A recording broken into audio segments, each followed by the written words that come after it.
وأصحابه ومن تبعهم بإحسان إلى يوم الدين.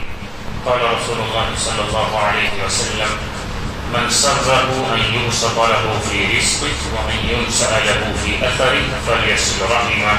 رواه البخاری.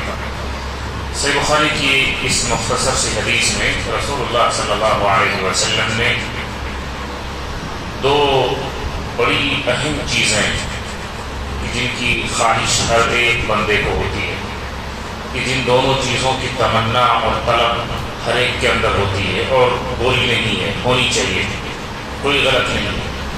اگر یہ دو بڑی اچھائیاں اور نیکیاں کوئی چاہتا ہو کہ یہ خیر دونوں اس کو مل جائے، تو رسول اللہ صلی اللہ علیہ وسلم نے اس کے لیے ایک عمل بتایا کہ یہ کام کرے تو اس کو یہ دونوں اچھائیاں مل جائیں گی.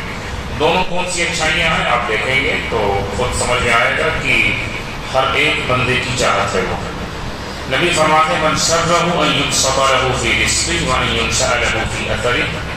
جس شخص کو یہ پسند ہو کہ اس کی عمر لمبی ہو جائے، جس شخص کو یہ پسند ہو کہ اس کی عمر طویل ہو جائے. جلدی مرنا کسی کو پسند نہیں ہے، ہر کوئی شخص طویل عمر اور لمبی زندگی چاہتا ہے، اور اگر لمبی عمر کسی مومن کو حاصل ہو جائے تو اس کے لیے خیر میں اور نیکیوں میں اور اضافہ ہو جاتا ہے. تو لمبی عمر اور اچھا عمل مومن کے لیے بہت بڑی نیکی چیز ہے، بہت بڑے خیر کی بات ہے. تو جس شخص کی یہ چاہت ہو کہ اس کی عمر لمبی ہو اور اس کی رزق کشادہ کر دی جائے، اس کے رزق میں برکت ڈال دی جائے اور کشادگی کر دی جائے. عمر کا لمبی ہونا اور رزق کا برکت اور رزق میں کشادگی کا ہونا، اگر کوئی شخص یہ دونوں چیزیں چاہتا ہو تو اس کو ایک کام کرنا ہوگا. وہ دونوں مل جائیں گی اس ایک کام کے بدلے میں. فلیصل رحمہ، اس کو صلہ رحمی کرنی چاہیے، اس بندے کو صلہ رحمی کرنی چاہیے. صلہ رحمی کس کو کہتے ہیں؟ صلہ رحمی کا مطلب ہم لوگ آپس میں جو کہتے ہیں یا سمجھتے ہیں وہ کہتے ہیں رشتہ ناتا جوڑنا.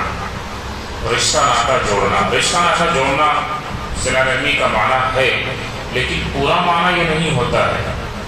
رشتہ ناتا جوڑنے کا مطلب یہ ہے کہ آپ اپنے رشتہ داروں کے ساتھ، اور رشتہ دار دو طرح کے ہوتے ہیں. ایک وہ کہ جن سے خون کا رشتہ ہے، جیسے سگے بھائی بہن وغیرہ ہوتے ہیں، ماں باپ، اور ایک وہ کہ جن سے یعنی آپ یہ کہیں کہ رشتے کی وجہ سے رشتہ ہوتا ہے، یعنی شادی وغیرہ کی وجہ سے. ان سے ہمارا پہلے کوئی رشتہ نہیں تھا، شادی اور نکاح کے ذریعے وہ رشتہ ہوتا تھا. دونوں رشتے اس میں آتے ہیں.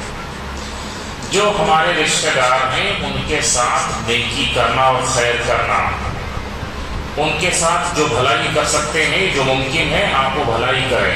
ان کی پریشانی اگر ان کے اوپر کسی طرح کی بھی ہے، صرف مال ہی کی نہیں، پریشانی کبھی کبھار ایسی ہوتی ہے کہ ہمیں جا کر اپنا وقت دینا رہتا ہے، ہمیں ان کی تسلی کی بات کہی رہتی ہے، تو ان کی پریشانیوں اگر ان کے ساتھ کچھ ہے تو اس کو دور کرنے کی کوشش کرنا. ایک تیسری چیز بھی ہے، بعض رشتہ دار بڑے خراب ہوتے ہیں، آپ ان کے ساتھ نیکی کرتے رہیے لیکن وہ چانس پائیں گے تو آپ کو نہیں چھوڑیں گے، یا آپ نیکی کرتے رہیے وہ آپ کی برائی بھی کرتے رہیں گے. تو ایسے رشتہ داروں کی تکلیفوں اور برائیوں پر صبر کرنا، یہ کام آپ کو کرنا پڑے گا، تب مکمل صلہ رحمی ہوتا ہے. لیس الواصل بالمکافئ ولکن الواصل الذی اذا قطعت رحمہ وصلہ. نبی صلی اللہ علیہ وسلم نے خود فرمایا کہ رشتہ ناتا جو جوڑنا، صلہ رحمی جو ہے وہ بدلے کا نام نہیں ہے کہ ہمارا کوئی رشتہ دار ہم سے اچھے سے بات کرتا ہے تو ہم اس سے اچھے سے بات کریں گے، اگر وہ ہمیں دعوت میں بلائیں تو ہم بھی بلائیں گے، اگر نہیں بلائیں تو ہم بھی چھوڑ دیں گے، ہم اس سے کم تھوڑے ہیں. یہ ہوا بدلہ، اور اس کو صلہ رحمی نہیں کہا جاتا ہے. نبی فرماتے ہیں صلہ رحمی اصل وہ ہے کہ آپ کا رشتہ دار آپ سے رشتہ ناتا توڑتا ہے اور آپ اس سے جوڑتے ہیں. وہ آپ سے کٹ کر رہنا چاہتا ہے اور آپ اس سے جڑ کے رہنا چاہتے ہیں. تو صلہ رحمی اس کو کہا جاتا ہے. اس سے اندازہ ہوتا ہے کہ صلہ رحمی آسان کام نہیں ہے. اس کے لیے بڑا مضبوط دل چاہیے اور مضبوط دماغ چاہیے اور صبر کا پہاڑ بننا پڑے گا، تبھی نہ دونوں اچھائیاں ملیں گی. وہ دونوں اچھائیاں بھی اتنی آسان نہیں ہے.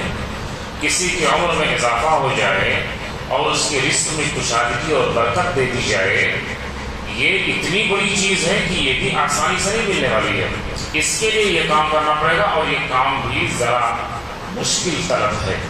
لیکن بہرحال جو کام مشکل زیادہ ہے اس کا اجر بھی اسی قدر زیادہ ہے، اس کا فائدہ بھی اسی طرح۔ تو ہمیں چاہیے کہ ہم اپنے مزاج کو ایسا ڈھالیں کہ صلہ رحمی کرنے کی عادت ہمارے اندر پیدا ہو جائے، یہ کیفیت ہمارے اندر آ جائے تو انشاءاللہ بہت خیر ہوگا اور زندگی میں بہت برکتیں ہوں گی۔ ہاں تھوڑا سا آپ کو مزاج بدلنا پڑے گا، غصے کی کیفیت کو ختم کرنا پڑے گا، شیطان کے وسوسے کو، شر کو دور کرنا پڑے گا، ایگو اور انا والی جو کیفیت ہے کہ اس سے ہم کم نہیں ہے اس کو ہٹا دینا پڑے گا۔ آپ کو ثواب چاہیے، آپ کو برکت چاہیے، آپ کو خیر چاہیے، اللہ کو راضی کرنا ہے، یہی آپ کی انٹینشن ہو، یہی آپ کا مقصد ہو، نیت ہو تو یہ ہو جائے گا۔ اللہ ہم سب کو رسول اللہ صلی اللہ علیہ وسلم کی باتوں کو سمجھنے کی اور ان پر عمل کرنے کی توفیق عطا فرمائے۔ اللہ عز و جل ہم سب کو ایمان کے ساتھ اخلاص عطا فرمائے اور عمل کرنے میں اللہ عز و جل ہم سب کے لیے آسانی فرمائے اور صلہ رحمی کرنے کی خاص طور سے ہمیں توفیق عطا فرمائے۔